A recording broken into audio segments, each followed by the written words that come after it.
नमस्कार. साखी कहे कबीर, कबीरांचे दोहे आणि त्याचं स्वैर मराठी रूपांतर. आजचा आपला भाग चाललाय 357वा, प्रकरण चाललंय 61व, विरह कव अंग. दोहे आज आपण घेणार आहोत 55 ते 58. प्रथम आपण 55वा दोहा ऐकूयात. बिरहा पूत लुहार का धुए मारे देह, कोयला किया न छोटी है जब लग होयन खेह. बिरहा पूत लुहार का धुए मारे देह, कोयला किया न छोटी है जब लग होयन खेह. खेय या शब्दाचा अर्थ आहे राख. दोह्याचा अर्थ ऐकूयात. हा विरह म्हणजे जणू काही लोहाराचाच मुलगा आहे, जो आमची शरीर विरहाग्नीमध्ये टाकून फुंकून फुंकून जाळतो. जाळून जाळून त्याचा कोळसाही करत नाही, तर राख होईपर्यंत जाळत राहतो. अहम शेष राहतच नाही. विरहाला कबीर लोहाराची उपमा देतात. लोहार भट्टीत लाकूड घालून ते पूर्णपणे जाळून टाकतो. आधी त्या लाकडाचे निखारे बनतात आणि शेवटी राख होते. कबीर म्हणतायत की हा विरह सुद्धा लोहारासारखंच जाळण्याचं काम करत आहे. प्रेमास्पदाची भेट होत नसल्यामुळे विरहाग्नी प्रज्वलित झालेला आहे. त्या ज्वलन प्रक्रियेत आता देह सुद्धा उरण्याची आशा राहिलेलीच नाही. आता आपण ऐकूया याच दोह्यावरची मराठी साखी.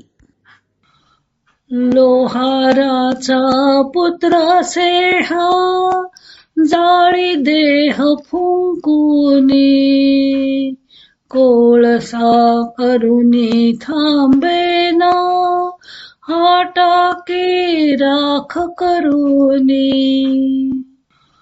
लोहाराचा पुत्र असे हा, जाळी देह फुंकुनी, कोळसा करुनी थांबेना, हा टाकी राख करुनी. पुढचा दोहा ऐकूया 56वा. बिरहा आया दर्द सो, कड़ुआ लागा काम, काया लागी काल भय, मीठा लागा राम.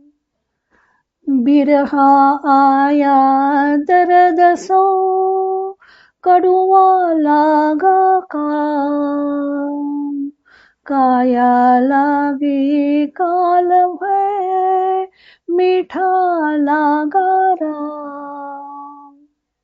दोह्याचा ऐकूयात अर्थ. जेव्हा परमात्म्याच्या विरहाचं दुःख प्राप्त झालं, तेव्हा सांसारिक काम आणि इच्छा कडू वाटायला लागल्या. शरीर तर काळाला वशच आहे, म्हणजेच ते नाशिवंत आहे.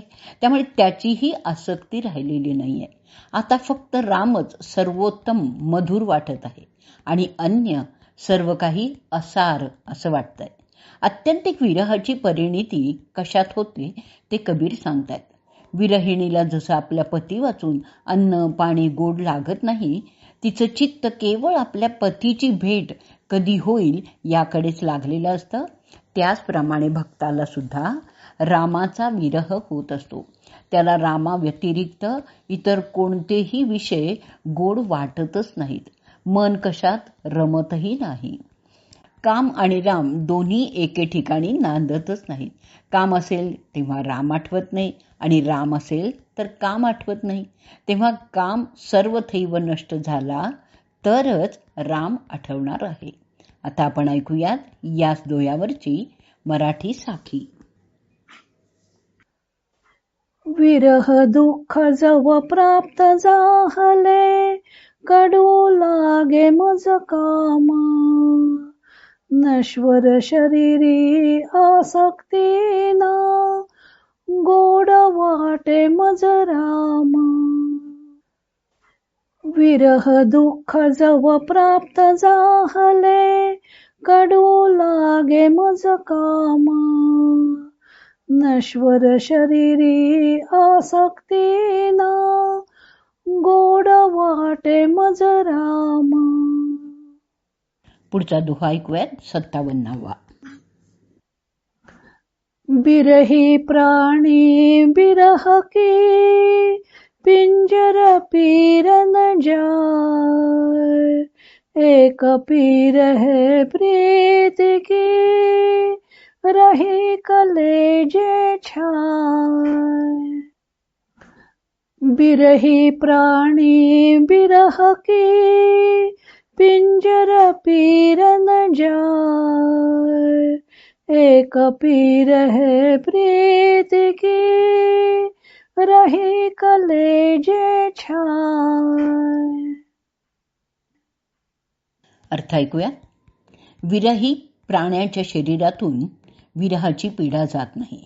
म्हणजे तो प्रतिक्षण आपल्या प्रियतमेच्या स्मृतीमध्ये धुंद होऊन राहतो. त्याला फक्त ती एकच प्रेमपीडा आहे, ती त्याच्या हृदयाला व्याप्त करून राहिलेली आहे. विरहीला फक्त एकच विरहाची पीडा होत असते. अन्य कोणतीही पीडा होण्याचं किंवा असण्याचं कारणच नाहीये, कारण त्याला फक्त अन्य विषय माहितीच नसतो. प्राप्तव्य फक्त एकच, आणि ते म्हणजे रामप्राप्ती. ती एकच पीडा मात्र त्याला रात्रंदिवस जाळत असते. आता आपण ऐकूयात या दोह्यावरची मराठी साखी. विरहाची पीडा नच जाई, शरीरी कोंडूनी राही. प्रेम पीडा सहन न होई, हृदयी व्यापुनी राही. विरहाची पीडा नच जाई, शरीरी कोंडूनी राही. प्रेम पीडा सहन न होई, हृदयी व्यापुनी राही. पुढचा 58वा दोहा ऐकूयात. बिरहा मोसो यूं कहे, गाढ़ा पकड़ो मोही. चरण कमल की मौज में, ले पहुंचावो तोही. बिरहा मोसो यूं कहे, गाढ़ा पकड़ो मोही. चरण कमल की मौज में, ले पहुंचावो तोही. मोसो या शब्दाचा अर्थ आहे मला. दोह्याचा अर्थ ऐकूयात. विरहामध्ये तळमळत असलेला विरही म्हणतो की विरह तर मला असं सांगत आहे की मलाच घट्ट पकडून ठेव. मी तुला तुझ्या स्वामींच्या चरण कमलांपर्यंत नक्की पोचवीन. कबीरांनी इथे सांगितलं आहे की आत्यंतिक विरहच ईश्वराची भेट घडवून आणेल. ईश्वर भेटी विना भक्ताचा जीव तळमळत राहिला तरच ईश्वर भेट शक्य आहे. आता आपण ऐकूयात ह्याच दोह्यावरची मराठी साखी, आणि या साखी बरोबरच आजचा भाग आपण इथेच संपवणार आहोत. विरह सांगत से रे मजसी, पकडून ठेवी मजला. प्रभू चरणांच्या पाशी एक रे, पोचवीन मी तुझला. विरह सांगत से रे मजसी, पकडून ठेवी मजला.